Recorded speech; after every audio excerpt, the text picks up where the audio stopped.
At the SCG, playing for South Australia against New South Wales, when he went for a pull shot and missed, and he was hit in the lower left-hand side of his head. Now, the vision that you're going to see here wasn't actually broadcast, but it was being live streamed, hence why it's a little bit ropey. But you see him reeling away and then holding himself up before he falls flat on his face, seemingly unconscious. Obviously, the players rush in to help him, and medics are on hand very quickly. He was given mouth-to-mouth resuscitation, and it's believed that he also stopped breathing out in the middle of the SCG. He was then flown to St Vincent's Hospital, where, as I said, he's in a critical condition.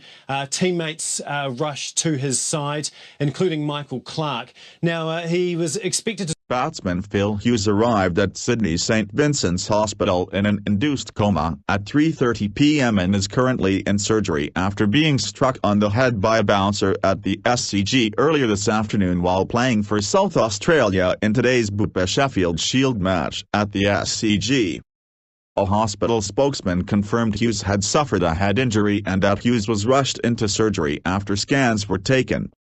There were distressing scenes at the SCG, as the test hopeful and former Australian batsman was knocked out by a bouncer and stretchered from the ground at 2:23 p.m.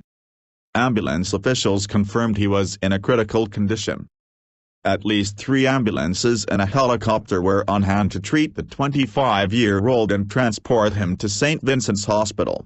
He was reportedly breathing with some assistance when he left the ground. Australian captain Michael Clark was one of the first people to arrive at the hospital and is comforting Hughes' sister and mother Virginia, who were at the SCG today. The opposing Blues players rushed in to help their former teammate and called for medical help from the dressing rooms when Hughes was felled by a bouncer by Sean Abbott when trying to execute a pull shot. Doctors attempted to resuscitate the South Australia batsman on the wicket and stopped the medical van on the boundary to continue treatment soon after. The NSW Blues released a statement saying Hughes had been taken to hospital via ambulance.